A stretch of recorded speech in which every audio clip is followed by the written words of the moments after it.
Hi folks, today on the channel I want to continue with my Great Books reading plan, and we're doing the essay by John Locke called Concerning the True Original Extent and End of Civil Government, usually shortened to Concerning Civil Government, essay number 2. This is about a little over 80 pages of double column text in the Great Books of the Western World. Reading the first edition here. And I'd just like to share some scattered remarks about this text. So a couple biographical notes about John Locke. He was born August 29, 1632, and he lived to 1704. So he lived through the period of the English Civil Wars and the restoration of the monarchy. And this particular essay was first published in 1690, and it was right after the Bloodless Revolution of 1688 that saw William and Mary accede to the throne of England. And this work on civil government is largely regarded as a major contribution to political science and a roadmap for political change. So, he gets into social contract theory here, and he's talking a lot about the circumstances which might arise, which would cause a people to overturn its government. The echoes of this work can be found in the American founding documents like the Declaration of Independence and the Constitution. It includes the doctrines of natural rights, unalienable rights, popular sovereignty, the right of the people to alter their government or to abolish their government when it becomes destructive of human rights. And it really grounds political, civil liberties in the rule of law. The rule of law is an important theme in the work, and he wants that to be a real foundation of civil government. So for Locke, good government looks like constitutional monarchy, which is what gets installed, in the Bloodless Revolution. Parliament's legislative power is supreme, but the king has a role. Like he retains some executive power. This is a difference from the U.S. model, where we overthrew the King of England and installed a representative democracy with a chief executive, namely the president, who is, I hasten to add, not a king. No kings in the United States. But Locke is fine with a constitutional monarchy, but it's the people who are the foundation of it, not the monarch. Locke did not believe in the divine right of kings. And he didn't believe that it was unchangeable. Otherwise, the Bloodless Revolution wouldn't have really been legitimate. So he thinks that a king might be rightfully deposed under certain circumstances. But who is it that has the authority to do the deposing? Well, in chapter 19 of this work, he tells us it's the people who shall be the judge of that. Authority comes from the bottom up. This is an interesting theory and revolutionary in its way. Now, Locke is not the first man to employ social contract theory. People like Thomas Hobbes beat him to the punch there, and he talks about these other theories in his work too. But Locke does make new contributions to social contract theory. The basic idea of the social contract is pretty simple, that the people who are in a, quote, state of nature, which is kind of this idealized, abstract state of nature, they agree to enter into civil society and be governed to protect the Commonwealth. and the public good. So the state of nature, everyone's kind of in it for themselves, or they have little small family and tribal relations.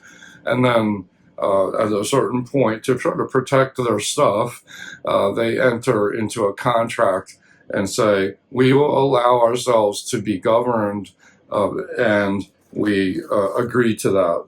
So Locke's most important precursor here, as I mentioned, is Thomas Hobbes, who saw the state of nature in much more brutal terms. He looked at the state of nature as kind of savage and nasty, brutish, violent, short. And in Locke's purview, the state of nature is not as dark as that. For him, the state of nature actually does contain a state of liberty, natural liberty is how he calls it. So let me quote from the Intro to the Great Books text that helped me to prepare my remarks here. Okay, a couple quotes here from this Introduction to Great Books, which they are actually quoting the actual essay. So from page 54 of the essay in this volume, here's what Locke has to say about men not giving up all their rights upon entering civil society. He says, but though men, when they enter into society, give up the equality, liberty, and executive power they had in the state of nature into the hands of the society, to be so far disposed of by the legislative as the good of the society shall require, yet it being only with an intention in everyone the better to preserve himself, his liberty and property, for no rational creature can be supposed to change his condition with an intention to be worse, the power of the society or legislative constituted by them can never be supposed to extend farther than the common good, but is obliged to secure everyone's property by providing against those three defects above mentioned that made the state of nature so unsafe and uneasy. Property is a real key term in John Locke. He's very concerned about property rights, and that comes across in this quote. Also, he describes the actual formation of political society out of the state of nature. So this is another brief quote. This is from page 46 in the essay. Men being, as has been said, by nature all free. So by nature you're free. Equal, by nature you're equal. And independent, by nature you're independent. No one can be put out of this estate and subjected to the political power of another without his own consent, which is done by agreeing with other men to join and unite into a community for their comfortable, safe, and peaceable living, one amongst another, in a secure enjoyment of their properties and a greater security against any that are not of it.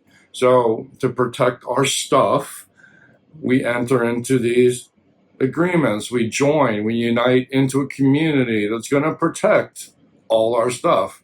That's the simple proposition. Okay, now I want to review the table of contents just to give you a flavor for what Locke talks about, how he divvies up this essay. There are 19 chapters in here, but just looking at these headings, you can get a sense for how he's analyzing this topic. He starts with of political power, chapter 2, of the state of nature, then of the state of war, then of slavery, next of property, next of paternal power, talks about the power of fathers and parents over children, next of political or civil society, next of the beginning of political societies, next of the ends of political society and government, next of the forms of a commonwealth. Then he goes into of the extent of the legislative power. The legislative power is really fundamental in Locke's view. And then he talks about, it's sort of like the separation of powers, the legislative, executive, and federative power of the Commonwealth. Next, he gets into of the subordination of the powers of the Commonwealth. Then he goes into of prerogative, next of paternal, political, and despotical power considered together. And he looks at of conquest, then of usurpation, then of tyranny, and finally of the dissolution of government. At what point might we need to dissolve the government? So that's how he arranges his contents in the text. Let me also quote from the Of Tyranny chapter to give you more of a sense of where Locke is coming from. Yeah, it's actually page 71, chapter 18, section 199, right at the head of the Of Tyranny chapter. I thought a couple of these sections, I want to read section 199 and then also section 202, because tyranny's been on my mind lately. And we'll get into that after we read the passages, but let's think about this. Think about this through the lens of what's going on in our world today. As usurpation is the exercise of power which another hath a right to, so tyranny is the exercise of power beyond right, which nobody can have a right to. And this is making use of the power anyone has in his hands, not for the good of those who are under it, but for his own private, separate advantage. When the governor, however entitled, makes not the law, but his will the rule, and his commands and actions are not directed to the preservation of the properties of his people, but the satisfaction of his own ambition, revenge, covetousness, or any other irregular passion.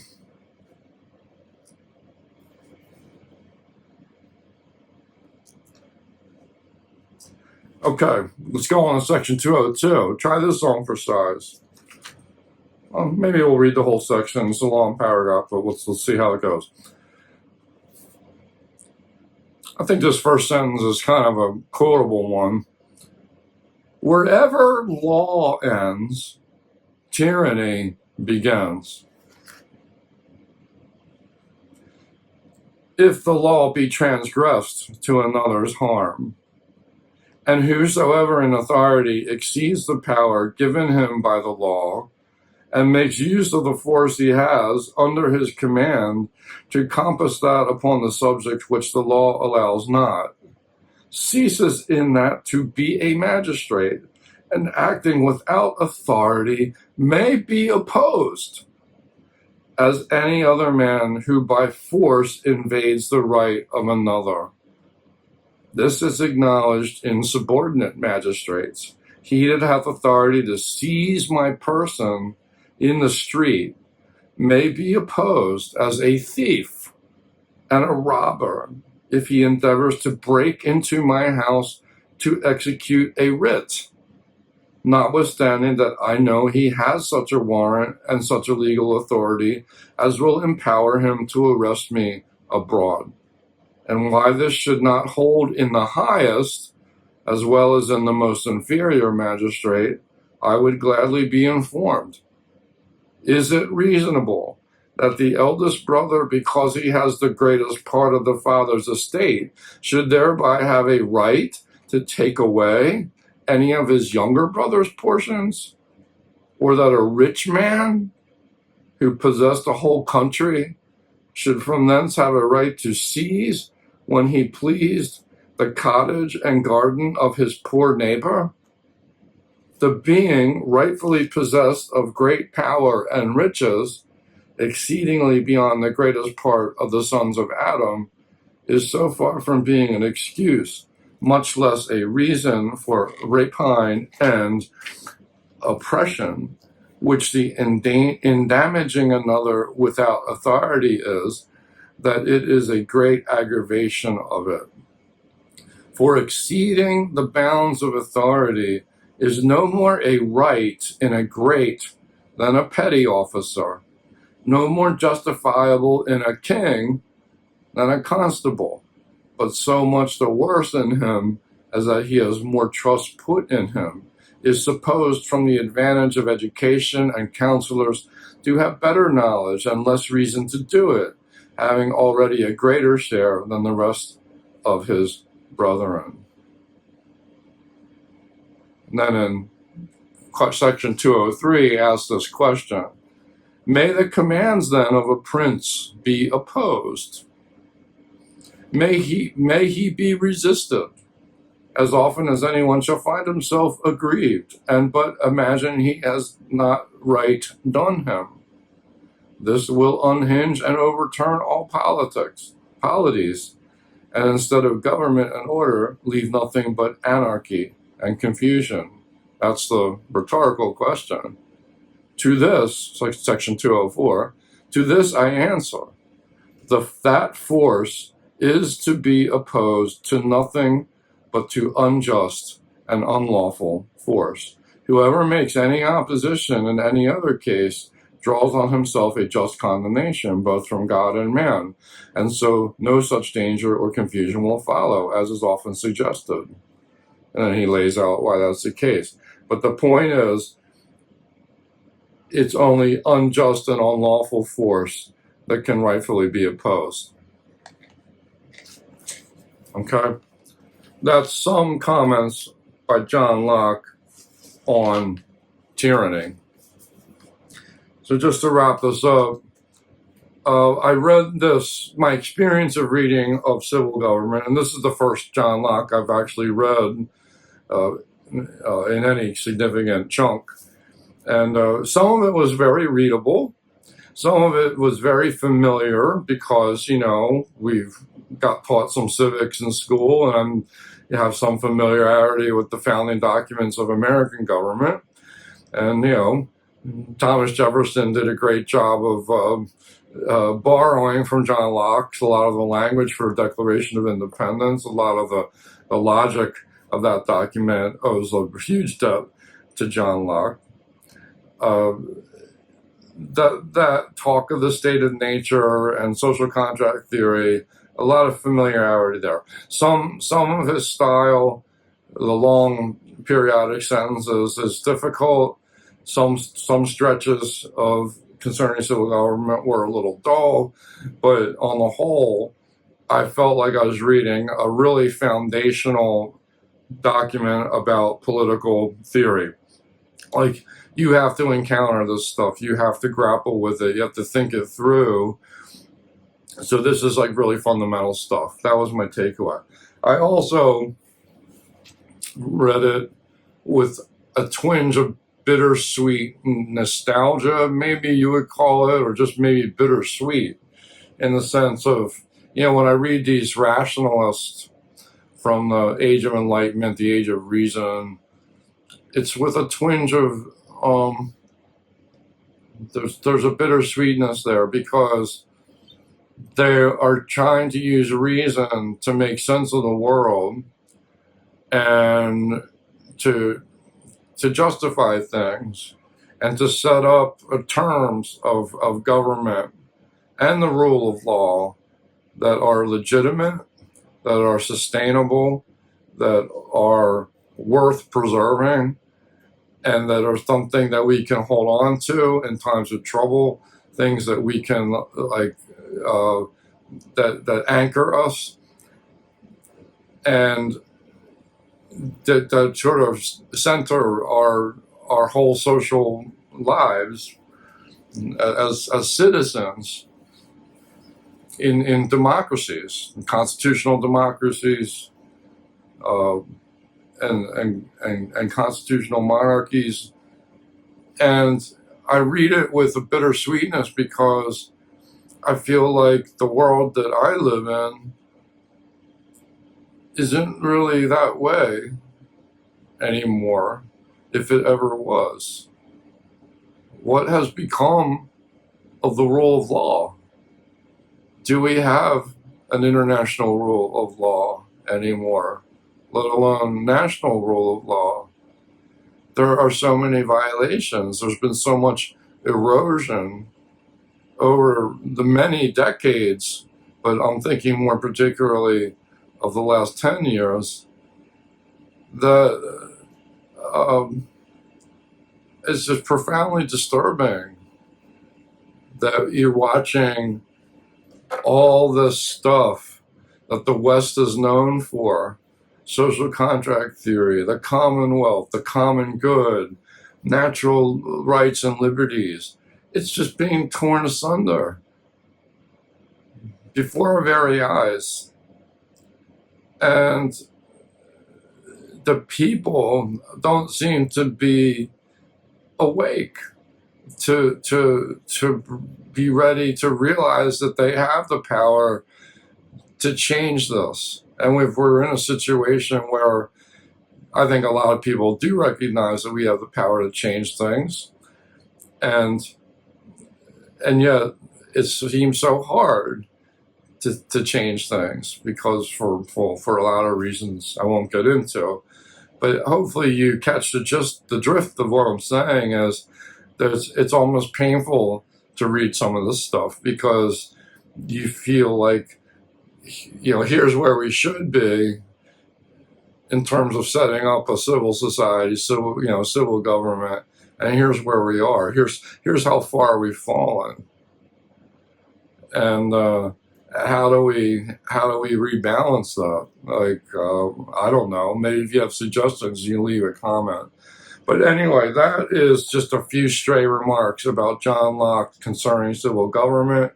We are moving on to our next stop on our tour through the great books of the Western world. So next up is more social contract theory, and this is Jean-Jacques Rousseau from France. The Social Contract, books 1 and 2. We'll see how Rousseau relates to what John Locke was saying. I hope you'll join me for that next installment. But anyway, you can subscribe to the playlist and catch up on all the previous installments of this series. And I hope if you're new to the channel, you'll like and subscribe. And always leave a comment, and you can also shoot me an email. The email address is in the show description. Thanks so much for joining me. It's been a pleasure.